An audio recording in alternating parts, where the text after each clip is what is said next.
चलिए दोस्तों, इस प्रश्न का हल देख लेते हैं। प्रश्न में OCD एक समकोण त्रिभुज है जिसका COD कोण समकोण है। OA की लंबाई 6 सेमी है तथा AD की लंबाई 4 सेमी है। इस प्रश्न में हमको BC की लंबाई ज्ञात करनी है।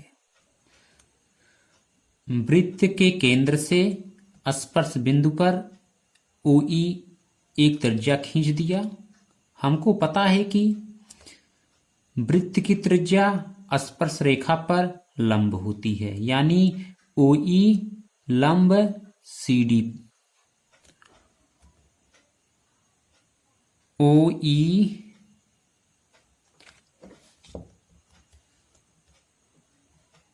लंब CD है। OA, OE और OB वृत्त की त्रिज्या है और वृत्त की त्रिज्या की लंबाई 6 सेमी है, यानी OA बराबर OE बराबर OB बराबर होगा आपका 6 सेंटीमीटर। समकोण त्रिभुज OED से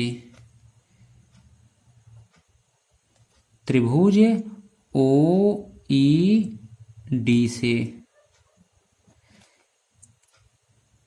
इस त्रिभुज में OD कर्ण है, ED आधार है और OE लंब है। तो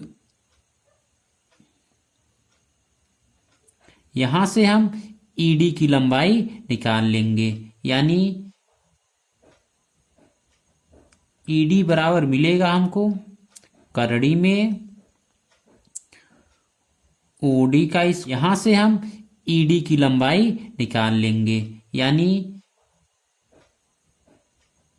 ED बराबर मिलेगा हमको करड़ी में OD का स्क्वायर माइनस OE का स्क्वायर बराबर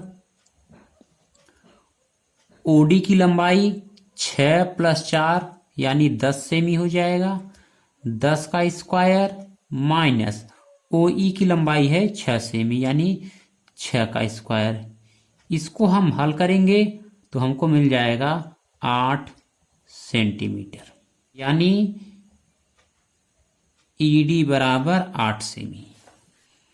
यहां पर त्रिभुज OEC और त्रिभुज DEO ये दोनों समरूप त्रिभुज हैं, क्योंकि समरूपता में एक प्रमेय है।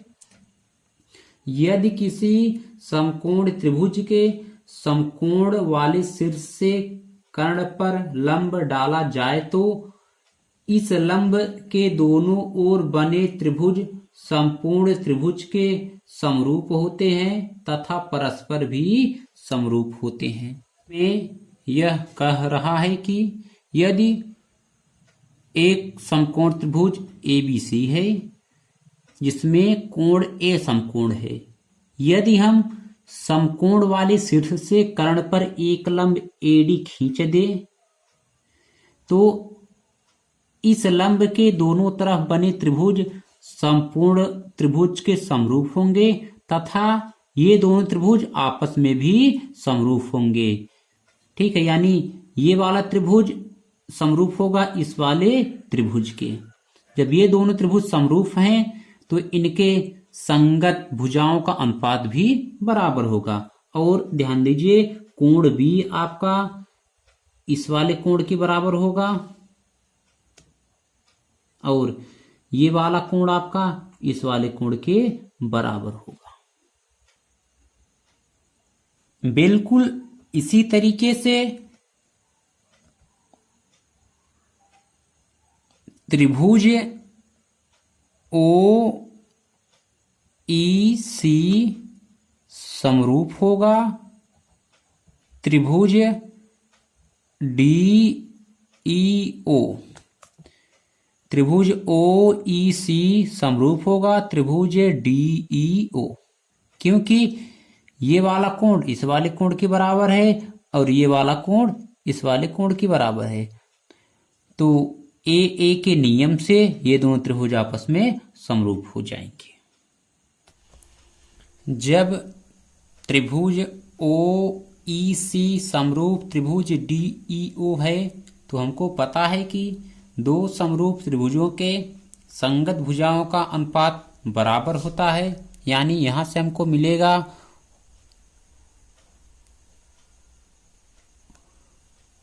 ओ ई बटे डी ई बराबर ई सी बटे ई ओ बराबर ओ सी बटे डी ओ। यहां पर हमको ई सी बटे ई ओ की कोई जरूरत नहीं है। यहां से हम लिख सकते हैं ओ ई बटे डी ई बराबर ओ सी बटे डी ओ। ई ओ की लंबाई है 6 सेमी, यानी 6 बटा डी ई की लंबाई है 8 सेमी। 6 बटा 8 बराबर ओ सी हमको निकालना है, तो ओ सी बटे डी ओ, डी ओ की लंबाई है 10 सेमी। तो ओ सी बराबर मिल जाएगा हमको 6 गुणे 10 बटा 8, यानी ओ सी बराबर मिलेगा हमको 7.5 सेमी। जब ओ सी की लंबाई 7.5 सेमी आ गई तो बी सी की लंबाई हम आसानी से निकाल सकते हैं।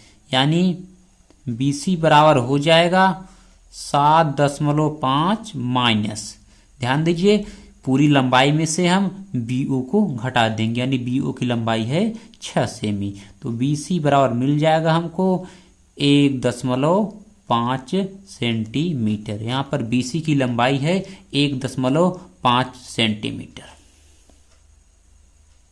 दोस्तों, अगर यह प्रमेय आपको नहीं समझ में आया होगा तो आप कमेंट में कमेंट कर दीजिएगा। मैं आपको इसको बहुत अच्छे से समझा दूंगा, आपको जरूर समझ में आ जाएगा यह समरूपता का प्रमेय।